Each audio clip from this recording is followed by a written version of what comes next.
1942년 8월 7일 아침, 솔로몬 제도 상공 13,000피트.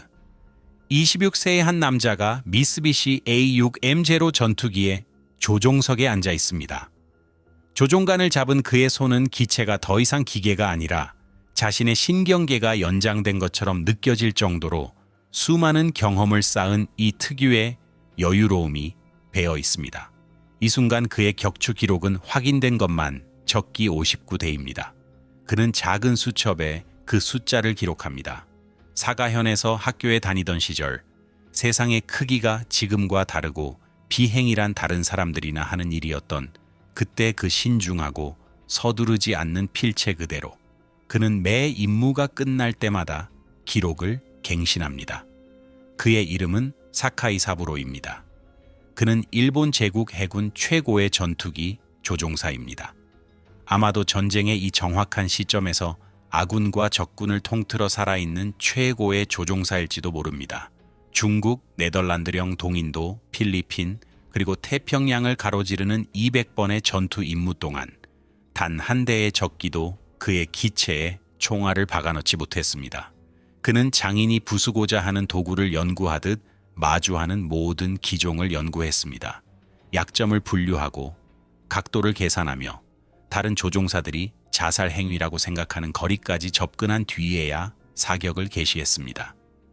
왜냐하면 더 가까이 다가갈수록 탄약 낭비가 적고 적에게 노출되는 시간도 줄어든다는 것을 오래전에 깨달았기 때문입니다. 그는 정밀합니다. 그는 서두르지 않습니다. 외적인 모든 척도로 볼 때 그는 정확히 자신이 있어야 할 곳에 있습니다.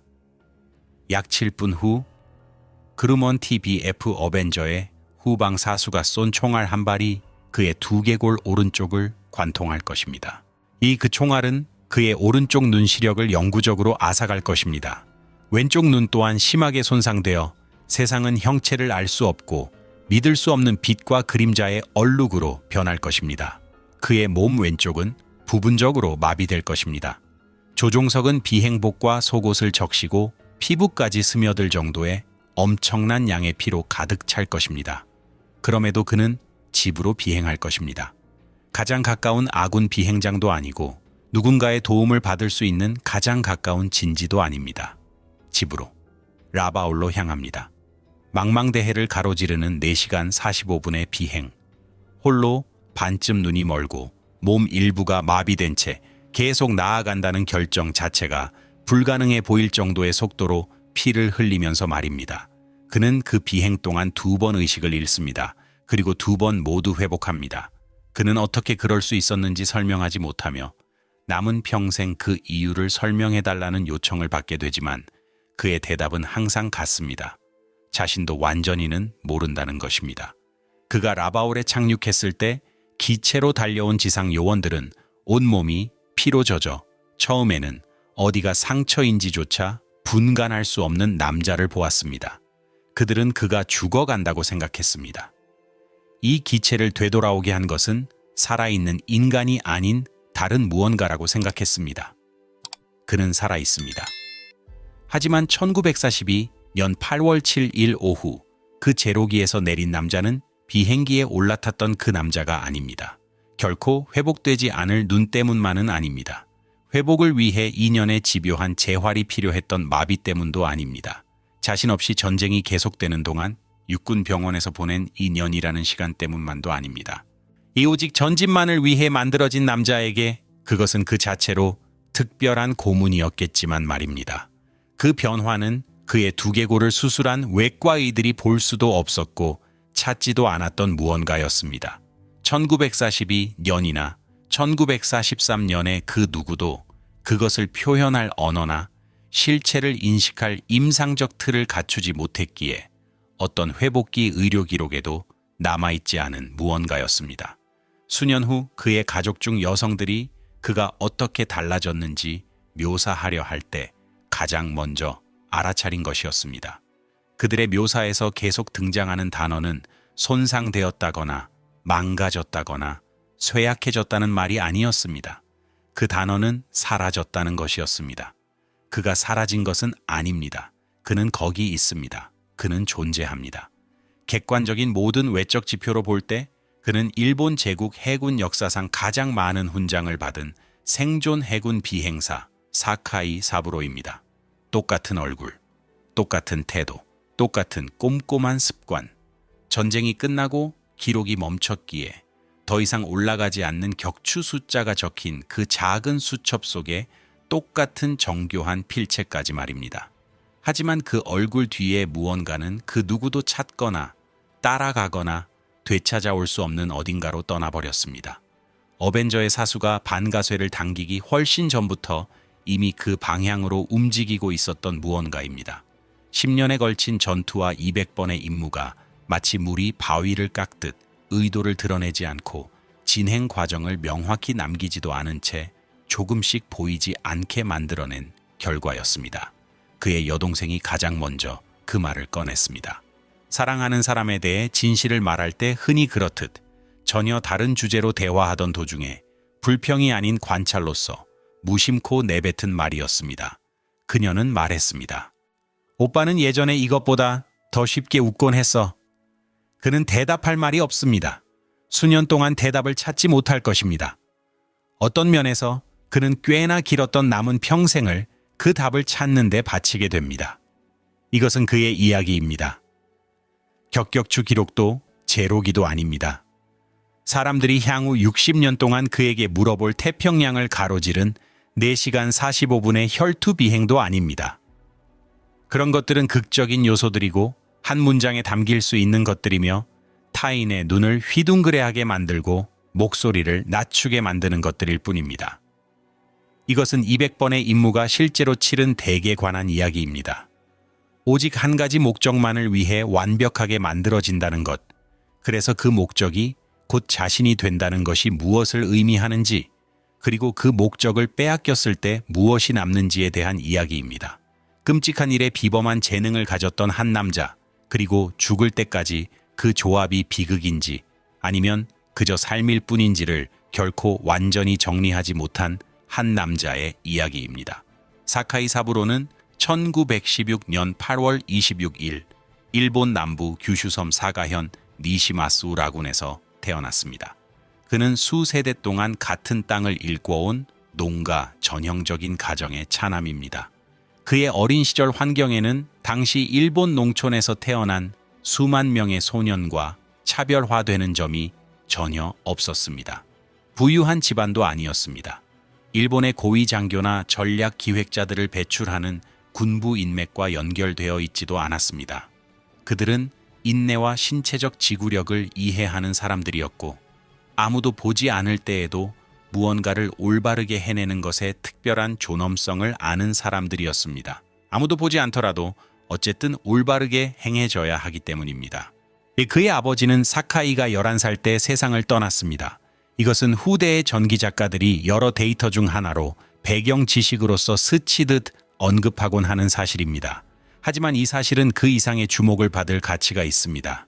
1927년 일본 농촌에서 가부장을 잃은 농가은 단순히 아버지를 잃은 것이 아닙니다. 경제적 기반, 사회적 지위, 그리고 농촌 생활이 의존하는 의무와 관계의 연결망을 잃은 것입니다. 그의 어머니는 6아이를 키워내며 그들 각자에게 특별한 종류의 자급자족을 요구하는 환경을 견뎌야 했습니다. 독립적이라는 말을 들어서 흉내내는 자급자족이 아닙니다. 필요에 의해 얻어지고 머리가 아닌 몸에 새겨진 진짜 자급자족 말입니다. 사카이는 삶이 가져다주는 모든 것을 받아들이듯 이 상황을 흡수했습니다. 완전히 겉으로 드러나는 저항 없이 소란 피우지 않고 그는 불평하는 소년이 아니었습니다. 자신을 설명하는 소년도 아니었습니다. 그는 눈앞에 놓인 것을 보고 그것이 무엇을 요구하는지 판단한 뒤 그대로 행하는 소년이었습니다. 그의 교사들은 이 자질을 알아차렸지만 이름을 붙이는데 어려움을 겪었습니다. 그것은 일반적인 의미의 야망이 아니었습니다. 뛰어난 학생이 되고 싶어 하는 이들에게서 흔히 보이는 인정 욕구도 아니었습니다. 그것은 더 조용하고 어떤 면에서는 더 절대적인 것이었습니다. 사카이가 무언가를 마스터하기로 결심하면 그는 그 숙달이 완벽해질 때까지 멈추지 않았습니다. 적당한 수준이 아니라 괜찮은 수준도 아니라 완벽한 수준까지 말입니다. 15살 때 상황이 다시 변합니다. 그는 도쿄에 사는 삼촌 집으로 보내집니다. 삼촌은 군인이었습니다. 가게는 군대식 시간, 군대식 습관, 군대식 기대로 돌아갔습니다.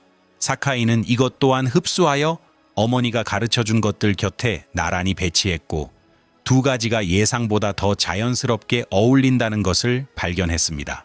정밀함, 인내, 칭찬을 기다리지 않고 옳은 일을 행하는 군대의 요구는 농촌 생활과 아버지의 죽음, 어머니의 침묵 어린 결단이 이미 그에게 만들어 놓은 모습과 정확히 일치했습니다.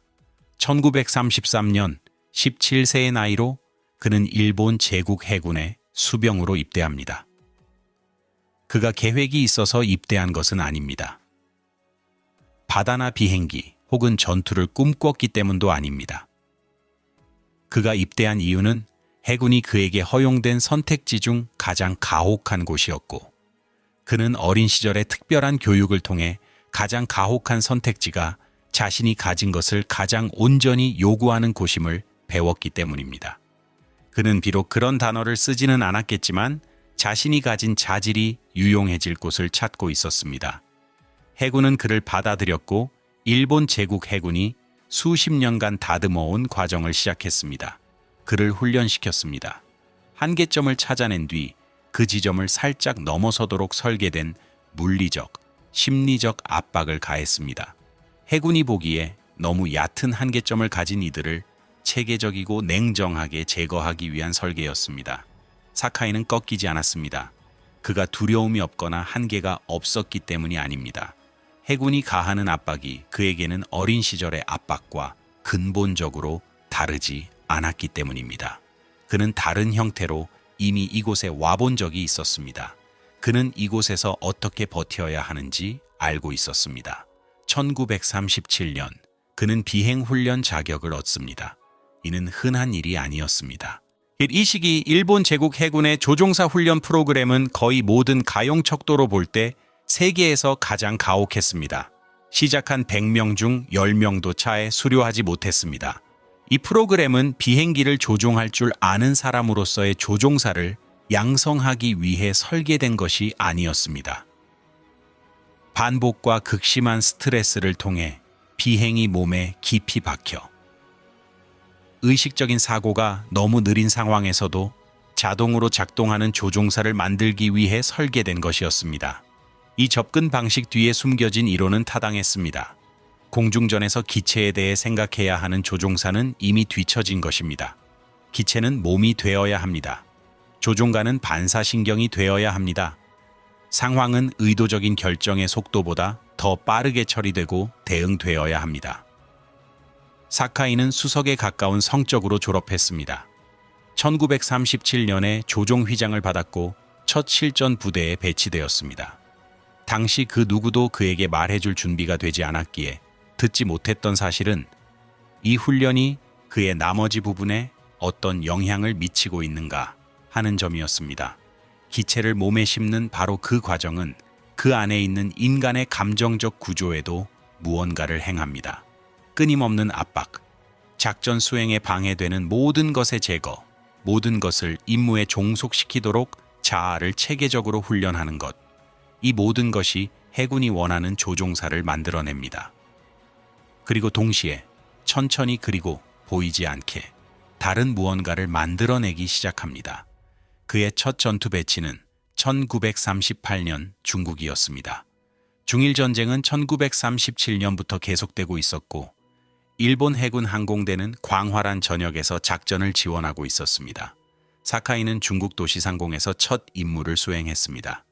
그는 중국에서 어떤 훈련 프로그램도 가르쳐주지 않고 강의실에 앉아있는 그 누구도 온전히 전달할 수 없는 것들을 배웠습니다. 그는 조중영 안의 목표물과 한 인간 사이의 거리는 정신이 관리하도록 배워야 하는 무언가임을 깨달았습니다. 무시하는 것이 아니라 관리하는 것입니다. 그 차이는 분명 존재하며 중요하지만 그가 이를 이해하기까지는 수년이 걸릴 것입니다. 그는 어떤 이들은 다른 이들보다 그것을 더 쉽게 관리한다는 것을 배웠습니다. 특히 자신이 그것을 아주 쉽게 관리한다는 것을 알게 되었습니다. 그는 자신에 대한 이 정보를 다른 모든 것들과 함께 갈무리해 두었습니다. 그것을 따져 묻지는 않았습니다. 그가 살고 있는 문화권 내에도, 그가 복무하는 조직 내에도 그것을 검토할 틀을 제공해 줄 구조는 없었습니다. 이것을 아무런 어려움 없이 해낼 수 있다는 것이 자신에 대해 무엇을 의미하는가 하는 질문은 일본 제국 해군이 그에게 바라는 질문이 아니었습니다. 일본 제국 해군은 오직 작전 결과에만 관심이 있었습니다. 그리고 작전 결과는 훌륭했습니다. 그는 계속 나아갔습니다. 1941년 12월 7일 일본이 진주만을 공격할 무렵 사카이는 이미 3년 동안 전투 임무를 수행해 왔습니다. 그는 훗날 책과 다큐멘터리의 주제가 되고 그와 맞서 싸웠던 이들이 경의를 표하며 평가하게 될 습관과 본능을 길러냈습니다. 그는 결코 탄약을 낭비하지 않았습니다. 되돌릴 수 없는 기동에는 결코 뛰어들지 않았습니다. 그는 불완전한 지식이 작전상의 결함이라는 것을 이해하는 남자의 집중력으로 마주치는 모든 적기 기종을 연구했습니다. 그는 사격 전 다른 조종사들이 무모하다고 생각하는 거리까지 접근했는데 이 근거리에서는 정확도가 매우 높아 더 적은 탄환으로 사살할 수 있고 자신을 노출하는 시간도 줄일 수 있기 때문이었습니다. 그는 무모하지 않았습니다. 정밀했습니다. 그 두 가지는 같은 것이 아니며 그는 전쟁의 이 단계에서 그 차이를 완전히 내면화한 드문 조종사 중 한 명이었습니다. 진주만 공격 당시 그의 격추 기록은 20대 이상이었습니다. 중국 파견 시절의 기록은 당시 일본군의 통상적인 기록 방식 탓에 불완전했습니다. 하지만 완전했던 것, 그리고 그 시기 그와 함께 비행했던 모든 이의 증언에서 일치하는 것은 그의 평정심이 거의 초자연적이었다는 묘사입니다.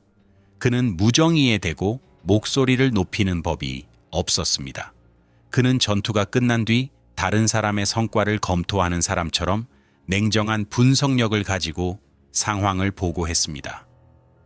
무슨 일이 일어났는지 처리하고 무엇을 더 잘할 수 있었는지 확인하고 작은 수첩에 기록한 뒤 다음 임무로 넘어갔습니다. 그와 함께 비행하는 이들은 이것이 안심이 되면서도 동시에 형용하기 어렵다고 느꼈습니다. 그는 차갑지 않았습니다. 불친절하지도 않았습니다. 그는 장인이 견습공을 돌보듯 직설적이고 군더더기 없이 젊은 조종사들을 챙겼습니다. 누군가 어려움을 겪고 있으면 이를 알아차리고 실질적으로 대처했습니다. 과하게 칭찬하지 않았고 잔인하게 비판하지도 않았습니다.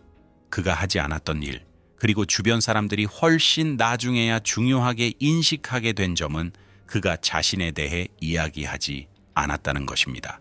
어린 시절 이야기도 가족 이야기도 자신에게 무슨 일이 일어나고 있는지에 대해서도 말하지 않았습니다.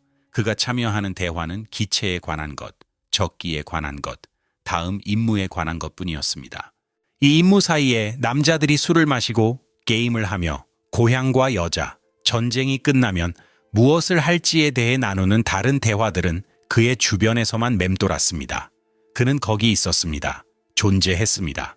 그저 그 대화 속에 온전히 녹아들지 않았을 뿐입니다. 1941년 당시 이는 드문 일이 아니었습니다. 모든 국가, 모든 공군, 모든 전투부대의 모든 남자는 하늘에서 하는 일과 지상에서의 모습 사이의 거리를 관리하는 자신만의 방법을 개발합니다. 그 관리는 필수적이었습니다. 그것 없이는 임무를 수행할 수 없었기 때문입니다. 그 관리는 사람마다 다른 형태로 나타났고 1941년이나 1942년 혹은 그 후 수십 년 동안 그 어떤 형태도 임상적인 명칭이나 치료 프로토콜을 가지고 있지 않았습니다. 사카이의 방식은 조용했습니다.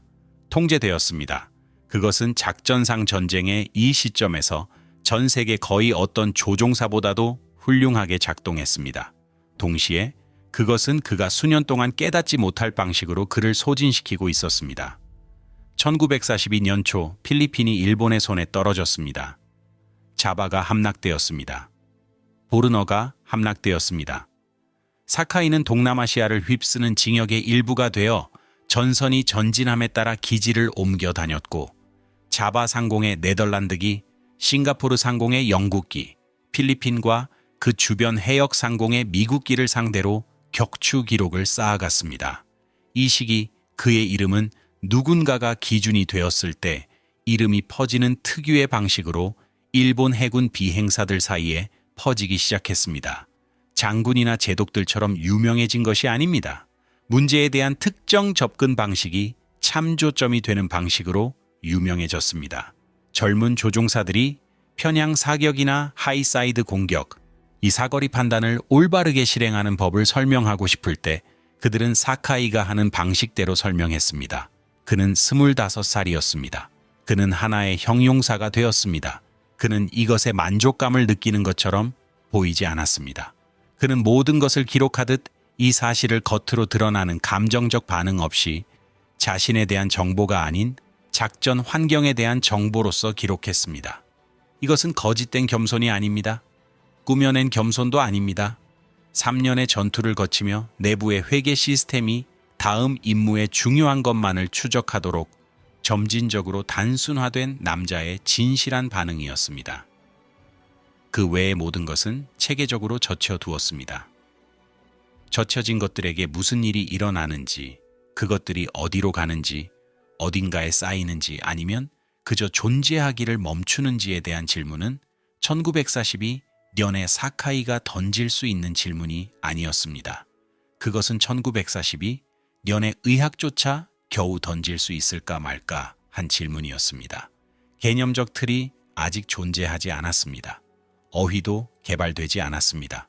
수년간 전투에서 보낸 이들에게 일어나는 일들 중에는 40년 동안 이름조차 없었던 것들이 있었고, 그중 일부는 60년 동안 효과적인 치료법이 나오지 않았습니다. 1942년 봄 사카이 사부로에게 일어나고 있던 일은 이름이 없었습니다. 또한 보이지 않았습니다. 밖에서 볼 때 그는 능력의 정점에서 기량을 발휘하고 있었습니다. 안에서 볼 때 그 기량 발휘만이 남은 전부였습니다. 1942년 여름까지 그는 솔로몬 제도 작전의 전초 기지 역할을 하던 뉴브리튼 섬의 거대한 일본 기지 라바울의 제204 해군 항공대에 배속되었습니다. 1942년에 라바울은 태평양 전쟁에서 가장 작전 강도가 높았던 곳 중 하나였습니다. 임무가 매일 시작되었습니다. 템포는 가차 없었습니다. 대부분의 조종사에게 그 템포는 고통스러웠습니다. 사카이에게 그 템포는 그가 말로 표현할 수는 없었지만 오히려 안정감을 주었습니다. 임무가 있는 한 구조가 있었습니다. 구조가 있는 한 갈 곳 없는 다른 것들이 수면 위로 떠오를 공간은 없었습니다. 지상 요원들의 훗날 보고에 따르면 그는 조종석에 있을 때 가장 평온해 보였다고 합니다. 비행할 때 비로소 가장 온전한 자신이 되었습니다. 그 관찰은 칭찬의 의미였고 정확했습니다. 또한 그것은 전쟁 후의 삶을 매우 견디기 힘들게 만들 무언가에 대한 최초의 외부 기록이기도 했습니다. 1942년 8월 7일 미국의 과달카날 침공으로 라바울 항공대 전체에 즉각적인 총력 대응이 내려졌습니다. 사카이는 그날 아침 미 상륙 함대를 공격하는 폭격기들을 엄호하는 대규모 제록이 편대의 일원으로 출격했습니다. 과달카날 상공의 교전은 길고 잔인했습니다. 와일드캣들이 제록이 편대와 맞붙었습니다. 사카이는 그중 몇 대를 격추했습니다. 그의 활약은 기술적인 모든 척도로 볼 때 독보적이었습니다. 교전이 잦아들 무렵 그는 고도를 유지하며 나고자를 수색하고 수백 번도 더 해왔던 방식대로 공역을 체계적으로 살피고 있었습니다. 그는 피곤했습니다. 감각이 마비되거나 소홀했던 것은 아닙니다.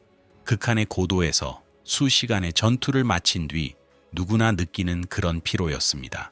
중요하다고 여길 만큼의 휴식도 없이 3년 동안 최대 능력치로 달려온 남자가 느끼는 그런 피로였습니다.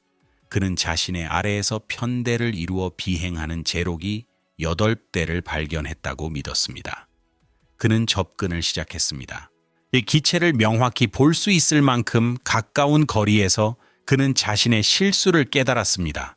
그것들은 제로기가 아니었습니다. 그루먼 TBF 어벤저, 즉 미국의 뇌격기들이었습니다. 전투기에 비하면 무겁고 느렸지만 바로 이런 상황을 위해 훈련된 후방 사수들을 태우고 있었습니다. 그는 깨끗하게 이탈하기에는 너무 깊이 들어와 버렸습니다. 후방 사수들이 조중영을 통해 그를 선명하게 볼 수 있을 만큼 가까웠습니다. 그들 중 한 명이 발사했습니다. 그 후 몇 초 동안 사카이의 제로기 조종석에서 일어난 일은 16년 후 그의 회고록에서 편집자들이 당혹스러워하고 독자들이 잊지 못할 만큼 냉정하고 정밀하게 묘사될 것입니다. 총알이 그의 두개골 오른쪽으로 들어왔습니다. 세상이 나뉘었습니다. 오른쪽은 완전하고 즉각적인 암흑으로 변했습니다. 왼쪽은 형체 없는 얼룩, 경계 없는 모양, 근원 없는 빛이 되었습니다. 스로틀을 잡은 왼손은 손이 명령에 반응하는 방식대로 반응하기를 멈췄습니다. 스로틀 위에 손이 있다는 것은 느껴졌지만 그립감이 이상하고 믿을 수 없었으며 유지하기 위해 별도의 의식적인 주의가 필요했습니다. 조종석에 피가 차올랐습니다. 그는 그 소리를 들을 수 있었고 이 세부 묘사는 이 이야기의 모든 기록에 남게 될 것입니다. 그것은 일어나는 일의 규모를 전달하는 구체적인 디테일이기 때문입니다. 양이 아니라 소리, 즉 소리가 날 정도로 피가 많았다는 사실 말입니다. 그는 의식을 잃지 않았습니다. 그는 훗날 말했고 60년 동안 그와 대화한 이들은 더 나은 설명이 없었기에 이를 받아들였습니다. 그가 의식을 잃지 않게 붙잡아준 것은 그가 전투 중 실수를 하지 않게 해주었던 바로 그것이었습니다. 그는 수년간의 비행을 통해 자신의 상태를 끊임없이 중단 없이 모니터링하고 수정하도록 스스로를 훈련해 왔습니다. 총알이 두개골에 박혔을 때도 그 모니터링은 멈추지 않았습니다. 그것은 적응했습니다. 회고록에 적힌 그의 첫 번째 일관된 생각은 통증에 관한 것이 아니었습니다. 일반적인 의미의 생존에 관한 것도 아니었습니다. 그것은 기체에 관한 것이었습니다. 제로기는 천황의 자원이며 그것을 만든 사람들의 노동을 상징합니다. 그는 그것을 위탁받았습니다. 그는 그것을 돌려놓을 것입니다. 그것이 그의 생각이었습니다. 기체 말입니다. 그는 제로기를 라바울 쪽으로 돌려 남쪽으로 비행하기 시작했습니다. 솔로몬 해를 가로질러 홀로 조종하기 위해 거의 보이지도 않는 기체 안에서 생리학적으로 불가능해야 할 속도로 피를 흘리며 본능과 태양의 위치에 의존해 부정확하고 불완전한 정보를 보내주는 한쪽 눈으로 항해했습니다. 그는 바다 위에서 한 번 의식을 잃었습니다. 그는 어떻게 무엇이 그를 깨웠는지 알 수 없었지만 회복했습니다. 라바울에 더 가까워졌을 때 두 번째로 의식을 잃었습니다. 그는 다시 회복했습니다. 그는 정신이 가물가물해질 때마다 고도를 낮춰 바다 표면이 참조점이 되도록, 그래서 망가져가는 왼쪽 눈으로도 바다와 하늘의 차이를 구분할 수 있게 했습니다. 그는 한 지점에서 미군 점령지를 통과했습니다. 공격받지 않았습니다. 지켜보던 미국인들은 그를 보지 못했거나 손상된 제로기의 불규칙한 비행 경로에서 무언가를 보고 그것이 위협인지 아니면 이미 끝난 상태인지 판단할 수 없었을 것입니다. 그는 15시경 라바울에 착륙했습니다. 그의 기체에 도달한 지상 요원들은 헬멧부터 부츠까지 피로 뒤덮인 남자를 발견했습니다. 피 때문에 상처를 볼 수조차 없었습니다. 그들은 그가 이미 죽었거나 죽기 직전이라고 생각했습니다. 인간의 몸이 이 정도의 시련을 견디고도 여전히 작동할 수 없다는 합리적인 가정에 행동한 것이었습니다. 그는 작동하고 있었습니다. 그에게 가장 먼저 달려간 정비반장의 증언에 따르면 그의 첫 마디는 자신의 편대원들에 대한 정보를 묻는 것이었습니다. 그는 기지병원으로 옮겨졌습니다. 그를 검사한 외과의들은 총알이 뇌관을 관통하지 않고 두개골의 우반구에 박혔다는 사실을 확인했고 그것이 그가 살아있는 구체적인 이유였습니다. 오른쪽 눈은 사라졌습니다. 왼쪽 눈의 손상은 심각했으며 예후는 불투명했습니다. 몸 왼쪽의 마비는 신경학적인 문제였으며 회복 여부는 알 수 없었습니다. 그는 26살이었습니다. 그 후 이어진 2년간의 회복 과정은 일본 제국 해군의 의료 기록과 사카이 자신의 훗날 수필 단편들, 그리고 이 시기 그를 알았던 사람들의 증언에 기록되어 있습니다. 그 시간들은 태평양 전역에서 3년간 전투 임무를 수행한 남자에게도 의미 있는 주장일 정도로 그의 인생에서 가장 고통스러운 시기 중 하나였습니다. 그는 1943년의 대부분을 요코스카 해군 병원에서 보냈습니다. 외과의들은 그들이 가진 것으로 최선을 다했지만 그것은 1943년 당시 모든 곳의 군진 의학이 가진 한계였고, 특히 그해 중반부터 공식 발표로는 인정하지 않는 잘못되어가는 전쟁의 무게를 느끼기 시작한 일본에서는 더욱 그러했습니다. 그는 여러 차례 수술을 받았습니다. 마취제 자원이 배급제였기에 수술은 제한된 마취해에 진행되었습니다. 그는 이에 대해 기록된 바에 따르면 어떤 불평도 하지 않았습니다. 이 마비된 왼쪽 몸의 재활은 그가 자신의 삶의 모든 것에 적용했던 그 집요한 일관성을 가지고 스스로 착수했습니다. 그는 매일 운동 요법을 세웠습니다. 물리 재활이 항상 수반하는 고통의 지점을 넘어 스스로를 밀어붙였습니다. 그는 격추 숫자를 추적할 때와 똑같은 냉정한 태도로 자신의 진행 상황을 추적하며 개선과 실패를 똑같이 무미건조하게 기록했습니다. 왼쪽 눈은 부분적으로 회복되었습니다. 오른쪽 눈은 전혀 회복되지 않았습니다. 전 세계 모든 공군의 기준에 따르면 단한 시력을 가진 조종사는 더 이상 실전 비행을 할 수 없는 조종사입니다. 한쪽 눈을 잃음으로써 발생하는 거리 감각의 상실은 공중전에서의 정밀한 거리 판단을 불가능하게 만듭니다. 해당 측면의 주변 시야 상실은 숙련된 적군 조종사가 찾아내어 이용할 취약점을 만듭니다. 공중전의 계산법은 애초에 애꾸는 조종사에게는 적용되지 않습니다. 사카이는 이 사실을 통보받았습니다. 그는 모든 정보를 받아들이듯 그 사실을 덤덤히 받아들였습니다. 그러고는 오른쪽 눈이 더 이상 제공하지 못하는 것을 보충하기 위해 즉석에서 고안한 훈련법으로 홀로 자신을 훈련하기 시작했습니다. 그는 어떤 훈련 교본에도 없는 한쪽 눈으로 거리를 판단하는 기술을 개발했습니다. 교본 자체가 그런 상황을 위해 쓰인 적이 없었기 때문입니다. 그는 그것들을 테스트했습니다. 다듬었습니다. 그리고 다시 테스트했습니다. 1944년경 일본 제국 해군은 숙련된 조종사가 절실히 필요했습니다. 1944년 6월의 마리아나의 칠면조 사냥은 일본이 보유했던 마지막 유의미한 숙련 해군 비행사 예비력을 괴멸시킬 것입니다. 지원자의 10%만을 합격시켜 훈련하던 해군은 이제 총 비행시간 40시간인 신병들을 받아들여 첫 실전 임무 전 최소 300시간을 비행한 미국인들에 맞서 기체에 태우고 있었습니다. 이런 상황에서 해군은 예외를 인정했습니다. 한쪽 눈을 가졌더라도 그 조직이 배출한 최고의 공중 전투원은 1944년이 제공하는 대안들보다 나았습니다. 사카이는 비행 요원으로 복귀했습니다. 그는 1944년 이오지마 상공에서 전투에 복귀했습니다. 그는 추가 격추를 기록했습니다. 그는 일본 측에서 통계적으로 생존자가 나올 수 없는 교전에서도 살아남았습니다.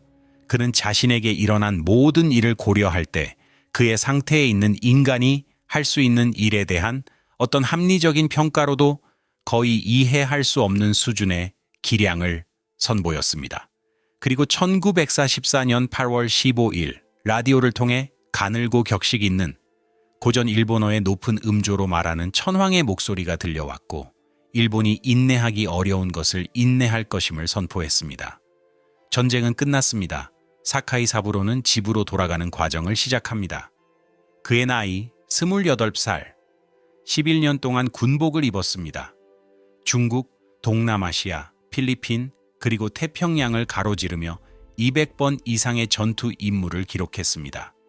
그의 두개골에는 총알 파편이 박혀 있고 기능하는 눈은 하나뿐이며 왼손은 추운 날씨가 되면 솔로몬의 상공에서 움직임을 멈췄던 그날 오후를 가끔 상기시킵니다.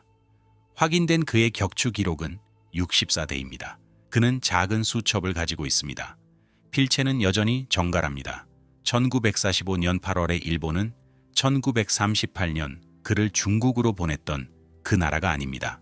당시에 일본은 아시아 전역으로 확장하며 자신의 운명을 확신하고 군 복무를 인간 삶의 가장 고결한 표현으로 그 복무 중의 죽음을 가장 완전한 의미의 형태로 규정하는 도덕적 틀을 중심으로 조직된 일종의 제도적 자신감이 정점에 달했던 국가였습니다. 사카이의 존재 자체, 그리고 그가 되기 위해 스스로를 단련해 온 모습이 가치 있게 여겨졌을 뿐만 아니라 어떤 본질적인 의미에서 이상향이었던 일본이었습니다. 지금의 일본은 불타버린 도시들의 나라입니다. 도쿄는 소이탄 폭격을 당했습니다. 히로시마와 나가사키는 원자폭탄으로 흔적도 없이 사라졌습니다. 국가의 기반 시설은 복구의 한 세대가 걸릴 정도로 파괴되었습니다. 식량 사정은 심각합니다. 수십 년간 일본인의 삶을 조직하고 젊은이들에게 그들이 누구이며 무엇을 위해 존재하는지 가르쳤던 제도인 군부는 항복 조건에 따라 공식적으로 해체되었습니다. 더글러스 맥아더 장군의 연합군 최고사령부는 천황의 절대 권력을 의회 민주주의로 대체하고 군대의 중심적인 사회적 역할을 공격적 무장 성격이 배제된 법적 금지로 대체하며 국가의 헌법적 틀을 다시 쓰고 있는 중입니다. 사카이는 자신이 떠났을 때와는 완전히 다른 무언가로 변하려고 애쓰는 외부의 압박과 실질적인 속도가 공존하는 고국으로 돌아옵니다. 그는 그곳에서 어떻게 살아야 할지 모릅니다. 이것은 극적인 선언이 아닙니다. 가능한 한 정확하게 기술된 현실적인 문제입니다. 그는 28살입니다. 17살 때부터 군대에 있었습니다. 성인기 형성의 10년을 타국의 조종석에서 자신과 똑같은 목표를 중심으로 삶이 조직된 사람들에게 둘러싸여 보냈습니다. 전후 민간 경제가 인정하는 민간인으로서의 기술은 전혀 없습니다. 그에게는 격추 기록이 적힌 수첩이 있습니다. 총알 파편이 박힌 두개골이 있습니다. 이 11년의 군 생활로 너무나 완벽하게 형성되어 천황이 라디오에서 연설했다고 해서 단순히 사라지지 않는 사고방식이 있습니다. 그가 돌아온 일본은 그와 같은 사람들에 대해 생각하지 않으려 노력 중입니다. 그를 아끼지 않아서가 아닙니다. 그에 대해 생각한다는 것은 그가 무엇이었는지, 그가 무엇을 했는지, 그리고 그를 만든 나라가 무엇이었는지 생각하는 것을 요구하기 때문입니다. 그리고 그러한 생각은 1945년과 그 후 수년 동안 전후의 일본이 일관성이나 정직함을 가지고 수행하기 매우 어려워했던 일입니다. 공식적인 입장은 일본이 대중과 천황을 조종하여 파멸적인 패배로 끝난 침략 전쟁으로 몰아넣은 군국주의자들에 의해 잘못된 길로 들어섰다는 것입니다. 이 입장은 책임 소재를 분산시켜 국가가 앞으로 나아갈 수 있게 해준다는 점에서 유용합니다.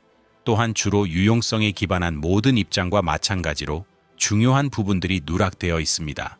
사카이는 이 공식적인 입장과 깔끔하게 맞아떨어지지 않습니다. 그는 조종당하지 않았습니다. 그는 속지 않았습니다. 그는 공식적인 입장이 수용할 수 없는 수준의 완전함과 명료함을 가지고 자신이 하는 일을 믿었습니다. 그는 훗날 자신의 기록과 가용한 모든 외부적 척도에 따르자면 자신이 치른 전쟁에 열정적이고 자발적으로 참여한 사람이었습니다. 그는 그 일에 독보적이었습니다. 그리고 독보적이라는 사실에 자부심을 느꼈습니다. 그는 자신이 독보적이었던 그 일이 실수였다고 공식적으로 결정해버린 나라에서 살아갈 방법을 찾아야만 합니다. 그는 다양한 일을 시도해 봅니다. 조종석에 앉았을 때만큼 어울리는 일은 하나도 없습니다. 1937년 해군이 그에게서 발견하고 수년간 발전시켜 온 그 특정한 역량의 조합을 제대로 활용하는 일도 없습니다. 그는 정밀하고 체계적이며 다른 사람들이 포기하는 조건에서도 끈기 있게 노력할 수 있는 사람이지만 전후 일본의 어떤 직업도 이러한 자질들을 특별히 요구하거나 그가 치른 덱에 상응하는 방식으로 보상해주지 않습니다. 그가 돌아온 이후 주변 사람들이 관찰해온 것을 말로 내뱉은 사람은 그의 여동생이었습니다. 그녀는 다른 것에 관한 평범한 대화 도중에 그 말을 던졌습니다. 잔인함 없이 사랑하는 사람에 대해 한동안 생각하다가 마침내 말하지 않을 이유를 찾지 못하게 되었을 때 사람들이 말하는 방식의 관찰이었습니다. 그녀는 말했습니다. 오빠는 예전에 이것보다 더 쉽게 웃곤 했어. 그는 반박하지 않습니다. 설명하지도 않습니다. 정확하지만 바꿀 수 없고 아직 이해할 수 있는 틀조차 갖추지 못한 무언가와 마주했을 때처럼 그 말을 묵묵히 받아들입니다. 그녀가 의도치 않게 던진 그 질문은 이후에 모든 일들의 중심에 자리 잡습니다. 격추 기록도 아닙니다. 비행기도 아닙니다. 기자들이 향후 50년 동안 그에게 물어볼 피를 흘리며 날았던 4시간 45분의 비행도 아닙니다. 그런 것들은 타인이 흥미로워하는 이야기일 뿐입니다. 문장으로 압축될 수 있고 눈을 휘둥그레하게 만드는 극적인 요소들일 뿐입니다. 그녀가 던진 질문은 더 어렵습니다. 전후 세계가 아직 임상적인 명칭을 붙이지 못했고 수십 년 동안 붙이지 못할 질문입니다. 200번의 임무가 그것을 수행한 사람에게 어떤 영향을 미쳤는가? 장인의 집중력을 가지고 인간이라는 목표물을 선택하며 수년을 보낸 사람. 이 조중경과 그 안의 인간 사이의 거리를 내면의 시스템으로 완벽하게 관리하여 그 관리 자체가 곧 자신이 되어버린 사람. 그 모니터링이 총알이 박힌 순간에도 멈추지 않아 집으로 날아온 사람. 자신을 조직했던 그 근간이 사라진 후 그에게 무엇이 남아있는가? 그 답은 예상치 못한 방향에서 오기 시작합니다. 1940년대 후반과 1950년대에 들어서며 일본이 재건되고 점령군이 일본과 그들의 최근, 과거 사이의 관계를 재편할 무렵 사카이는 과거 군인이 처신하는 기존의 문화적 틀에서는 전례가 없는 일을 하기 시작합니다. 그는 자신을 죽이려 했던 사람들과 접촉하기 시작합니다. 전직 미국 해군 비행사들 말입니다. 그가 제로기를 몰았던 같은 바다 위에서 와일드캣, 헬캣, 코세어를 몰았던 사람들입니다. 가장 직접적이고 작전적인 의미에서 적이었던 사람들, 1941년에서 1945년 사이 어느 아침이든 그를 죽이고 싶어 했고 그럴 수단과 의지를 가졌던 사람들입니다. 그는 편지를 씁니다. 만남에 동의합니다. 결국 미국으로 여행을 떠나는데 이는 그의 세대와 배경, 역사를 가진 남자에게는 만남 그 자체의 사진 속에서는 보이지 않는 종류의 엄청난 노력이 필요한 행동이었습니다. 만남은 기묘했습니다. 그 기록들은 이 점에 동의합니다. 참가자들이 너무나 극단적인 경험을 공유하고 있어서 일반적인 사회적 틀에서는 분류할 수 없는 일종의 친밀감이 형성될 때 느껴지는 그 특유의 기묘함이었습니다. 사카이를 죽이려 했던 사람들과 그들의 전우를 죽였던 남자가 같은 방에 앉아 그들이 공유한 경험이 그들을 갈라놓았던 대립보다 어떤 본질적인 면에서 더 실제한다는 사실을 발견합니다. 그는 싸웠던 사람들과 수년간 서신을 주고받습니다. 이 그들 중 몇몇과는 남은 평생 동안 지속되는 우정을 쌓습니다. 꽤나 긴 세월 동안 말입니다. 이것은 그 단어가 가끔 내포하는 쉬운 의미의 화해가 아닙니다. 모든 관련자가 과거를 뒤로하고 악수하며 해결했다는 그런 의미가 아닙니다. 과거는 뒤로 미뤄질 수 없습니다. 죽은 자들은 여전히 죽어 있습니다. 잃어버린 눈은 여전히 돌아오지 않습니다. 두개골 속의 총알 파편도 그대로 있습니다. 그 만남들이 제공한 것은 더 다르고 더 겸손하며 어떤 면에서는 더 유용한 것이었습니다. 그것은 실제 그 경험을 했던 사람들과 그 경험에 대해 논의할 수 있는 맥락을 제공했습니다. 태평양을 가로지르며 수년간 전투 임무를 수행한다는 것이 무엇이었는지에 대한 구체적인 진실을 그것을 더 안전하고 편안하며 덜 정확한 무언가로 번역하는 대신 진실로 알아봐줄 누군가에게 소리내어 말할 수 있는 장이었습니다. 그와 서신을 주고받고 회의실과 재회 행사에서 그를 만난 미국의 상대 역들은 그를 일관되게 묘사합니다. 그는 정밀합니다. 그는 정직합니다. 그는 진심으로 그들의 경험에 관심을 가졌고 자신의 경험을 논의할 의지가 있었습니다. 그는 결국 적절한 순간에 웃음을 터뜨립니다. 기록들에 따르면 그는 결코 망가진 사람이 아니었습니다. 하지만 그는 그들 모두가 변한 것처럼 변해 있었습니다. 그들이 했던 일을 한 사람들이 그렇지 않은 사람들과 다른 점, 결코 사라지지 않고 사라질 필요도 없으며 사라져야 한다는 가식 자체가 모욕이 되는 그런 방식으로 말입니다. 그의 회고록은 1957년 일본에서 사무라이라는 제목으로 출판되었습니다. 이듬해 영어 번역본이 출간되었고 이 책은 지금까지 쓰인 공중전의 1인칭 기록 중 가장 널리 읽히는 책 중 하나가 되었습니다. 정밀합니다. 격추에 대해서도 기술에 대해서도 그리고 훌륭한 비행 능력이 요구되는 조건에서 훌륭하게 비행했을 때의 특유의 만족감에 대해서도 정직합니다. 전투를 낭만화하지 않습니다. 또한 이 전쟁이 낳은 결과들을 만들어낸 패전국 편에서 싸운 남자들에게 전후 관객들이 가끔 기대하는 소급된 공포를 연기하지도 않습니다. 사카이는 그것이 무엇이었는지에 대했습니다. 그는 그 일을 하는 동안 진심으로 헌신했던 사람으로서 그리고 이제는 그것을 정확하게 묘사할 수 있을 만큼 충분한 거리를 두고 바라보는 사람으로서 글을 씁니다. 또한 자신의 과거 행적에 대한 독자들의 마음을 편안하게 해주기 위해 당시의 헌신이 실제보다 덜했던 것처럼 꾸미고 싶어 하지도 않습니다. 이 때문에 이 책은 읽는 사람과 그들이 가진 관점에 따라 매우 정직하거나 매우 불편하게 느껴집니다.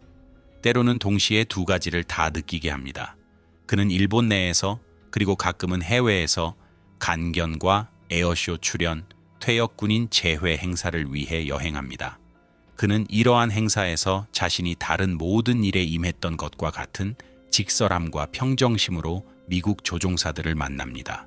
사카이의 여동생이 던졌던 것과 같은 질문에 자신들만의 버전을 품고 있는 자신들이 무엇이었으며 무엇을 했는지에 대해 어떻게 해야 할지 고민하고 있는 미국 조종사들은 서로에게서 항상 찾을 수 있는 것은 아닌 무언가를 그에게서 발견합니다. 그들은 다양한 기록에서 다양한 방식으로 말합니다. 그는 그 안으로 끝까지 들어갔다가 정직하게 돌아온 사람이라고 말입니다. 그는 일본 정부와 항공단체들로부터 상과 인정을 받습니다. 사진에 찍힙니다. 인터뷰를 합니다. 기자, 역사학자, 다큐멘터리 제작자, 학생들로부터 4시간 45분에 대해 설명해 달라는 요청을 반복적으로 받습니다. 그는 매번 같은 임상적인 정밀함으로 과장 없이 가짜 겸손 없이 그것을 설명합니다. 이 시기에 어떤 기록된 인터뷰에서도 그의 여동생이 던졌던 질문은 나오지 않습니다. 이 시기에 기자들이 던질 법한 질문이 아닙니다. 이 시기에 퇴역군인 단체들이 공개적인 논의를 위한 정당한 주제로 인식하는 질문도 아닙니다. 그러한 질문을 공식적인 맥락에서 말할 수 있게 해줄 틀은 아직 수십 년 후에나 나올 예정입니다. 그는 사적으로 그것과 함께 살아갑니다. 그는 명확하지 않은 곳들에서 답의 조각들을 발견합니다. 1970년대와 80년대에 그는 젊은 조종사들, 항공 애호가들, 에어쇼와 대학에서 그의 강연을 들으러 온 학생들과 시간을 보냅니다. 그는 항공대 시절 젊은 조종사들에게 그랬던 것처럼 그들에게 인내심을 가집니다. 직설적이고 감상적이지 않으며 그들이 듣고 싶어 한다고 생각하는 것보다 그들이 실제로 이해해야 할 것에 진심 어린 주의를 기울입니다. 그는 공식 기록에는 없는 것들을 말해줍니다. 비밀도 아닙니다. 고백도 아닙니다. 단지 진실이지만 공식 기록들이 누락시킨 것들입니다.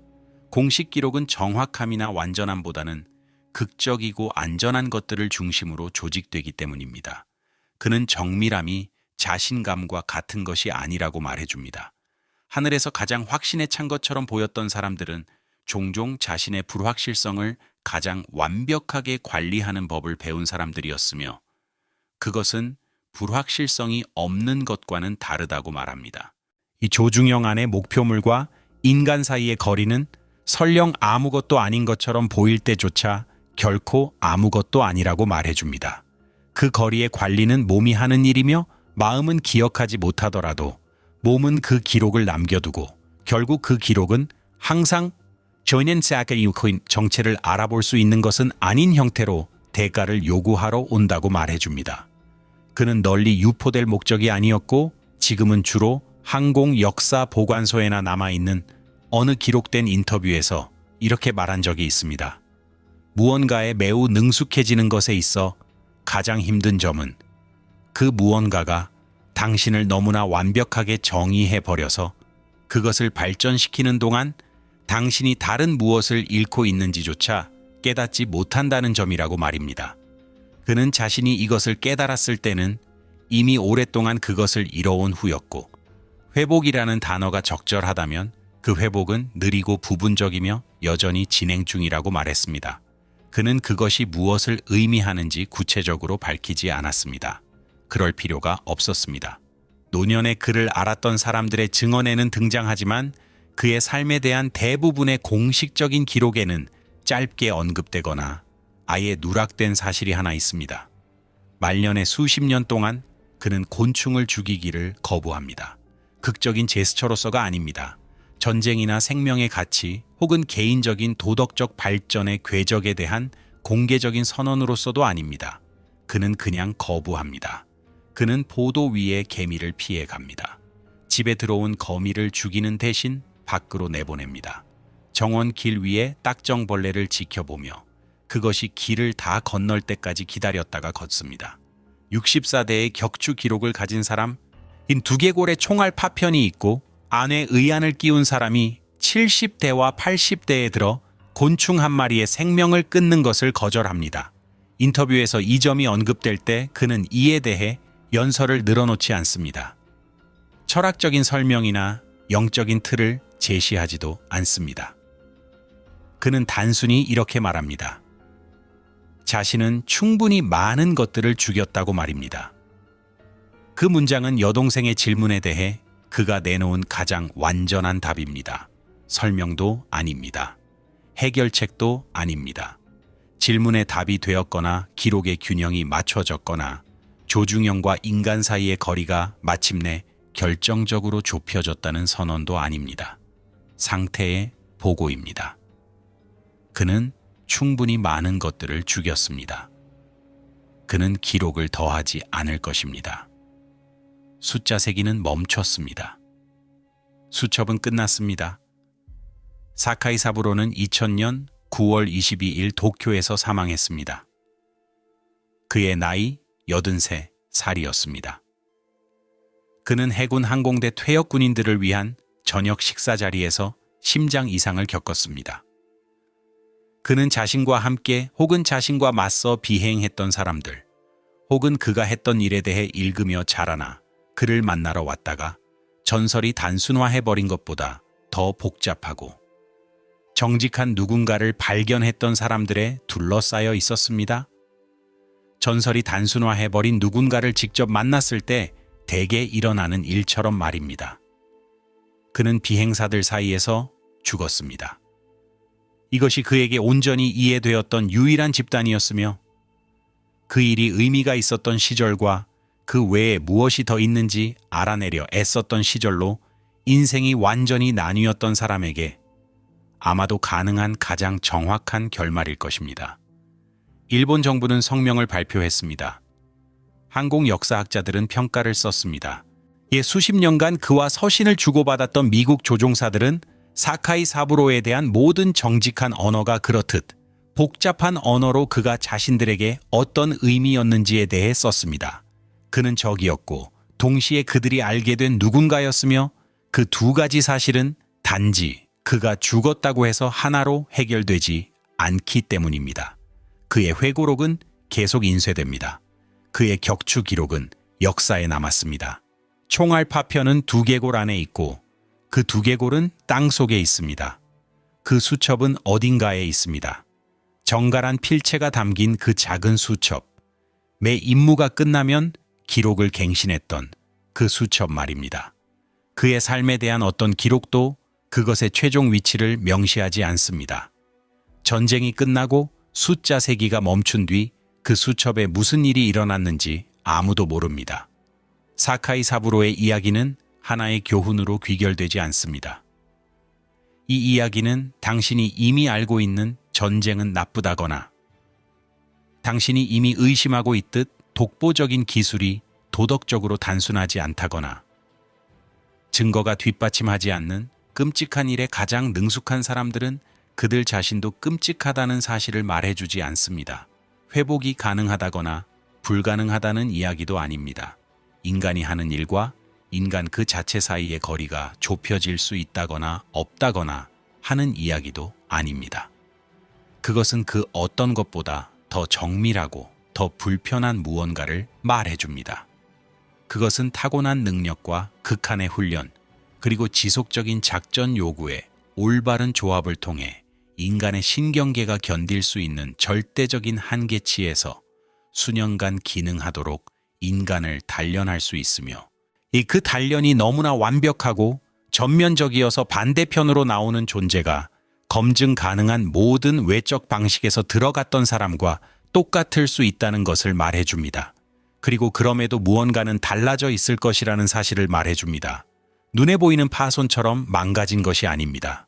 측정 가능한 부재처럼 사라진 것도 아닙니다. 아주 오랜 시간 동안 지속적이고 극심한 압박 아래 있었을 때 사물이 변하는 바로 그 구체적인 방식으로 달라진 것입니다. 금속이 그 형태를 유지하고 있더라도 가공된 후에는 성질이 달라지는 것과 같습니다. 비록 그 금속이 요구되는 모든 일을 해내더라도 말입니다. 밖에서 보는 그 누구도 잘못된 점을 발견하지 못하더라도 말입니다. 그의 여동생은 그것을 보았습니다. 그녀는 훗날 이름을 붙여줄 임상적 틀 없이도 그것을 보았습니다. 가까움과 사랑이 의학이나 역사가 결코 복제할 수 없는 종류의 관찰을 제공하기에 사랑하는 사람에 대해 정작 본인은 볼 수 없는 것을 보게 되는 바로 그 방식으로 그녀는 그것을 보았습니다. 그녀는 말했습니다. 오빠는 예전에 이것보다 더 쉽게 웃곤 했어. 그는 반박하지 않았습니다. 설명하지도 않았습니다. 전쟁이 끝난 후 55년 동안 그는 그것과 함께 살았습니다. 진실이며 온전히 자신의 것이고 해결할 수는 없지만 만약 당신이 사카이 사부로라면 정직해져야만 하는 그런 무언가와 함께 사는 방식으로 말입니다. 그는 곤충 죽이기를 거부했습니다. 그는 충분히 많은 것들을 죽였다고 말했습니다. 그는 자신을 죽이려 했던 사람들과 함께 앉아 비행하던 시절이나 그 이후의 세월 그 어디에서도 얻지 못했던 무언가를 그 방들에서 발견했습니다. 그는 정밀했고 정직했으며 진심으로 관심을 가졌고 온전히 편안해하지 않았으며 그런 척하지도 않았습니다. 그는 웃는 법을 잊은 것이 아닙니다. 그의 여동생의 표현은 시인의 표현이며 시인은 압축합니다. 그가 잊은 것, 200번의 임무가 너무나 서서히 그리고 너무나 완벽하게 앗아가서 그 일이 일어나고 있다는 것을 깨닫기도 전에 끝버린 것은 조중영이 어떤 대가를 요구하는지 아직 배우지 못한 사람에게 존재하는 특유의 여유로움이었습니다. 그의 삶이 그에게 요구한 그 구체적인 가격을 아직 치르지 않은 사람들에게 깃들어 있는 그 가벼움이었습니다. 그는 치렀습니다. 그는 그 대가를 전부 치렀습니다. 눈과 두개골, 태평양 위에 4시간, 2년의 재활, 그리고 자신이 그 외에 무엇인지 알아내려 애썼던 55년의 세월까지 말입니다. 그가 지켜낸 것, 그리고 그의 말년을 알았던 사람들의 기록이 일관되게 증명하는 것은 그가 잃어버린 여유로움보다 더 희귀하고 어떤 면에서는 더 가치 있는 것이었습니다. 자신이 무엇을 했고 그것이 어떤 대가를 치르게 했으며 자신을 무엇으로 만들었는지에 대해 결코 부정직해지지 않겠다는 절대적인 거부. 적이 어떤 사람들과 한 방에 앉아 대립 또한 실제 했음을 부정하지 않으면서도 그들이 공유한 것을 찾아내려는 의지. 자신이 완결되었다고 결정한 기록에 숫자를 더하지 않겠다는 매일의 사적인, 극적이지도 논의되지도 않은 결정. 그는 충분히 많은 것들을 죽였습니다. 그것은 해결책이 아닙니다. 교훈도 아닙니다. 이야기를 끝맺기에 편안한 지점도 아닙니다. 그것은 그가 했던 말 중 가장 정직한 말입니다. 결국 그것은 그가 무엇이었고, 무엇을 했으며, 그것이 어떤 대가를 치렀고, 무엇을 의미했는지에 대해 누군가가 할 수 있는 가장 정직한 말입니다. 그것으로 충분합니다. 이 이야기가 마음을 울렸다면 좋아요와 구독을 눌러주세요. 여러분의 좋아요는 유튜브가 사카이 사부로라는 이름을 들어본 적도 없거나 자신을 죽일 뻔했던 기체 옆에 앉아 작동하는 눈 하나와 그렇지 않은 눈 하나로 카메라를 향해 웃고 있는, 이해하는데 수년의 응시가 필요한 표정을 지은 남자의 사진을 본 적 없는 더 많은 사람에게 이 이야기를 보여주도록 만듭니다. 아래에 댓글을 남겨 어디서 시청하고 계신지 알려주세요. 그리고 이것을 말해주세요. 여러분은 사람이 10년 동안 무언가가 되기 위해 보낸 뒤 단순히 다른 무언가가 되기로 결정할 수 있다고 생각하시나요? 아니면 총알 파편이 박힌 곳에 머물며 이제는 구조의 일부가 되어 어디로도 가지 않는 것처럼 그 무언가도 그대로 남아있는 것일까요? 이제 다음 영상을 시청해 보세요. 이 사람들이 한 일을 믿지 못하실 겁니다.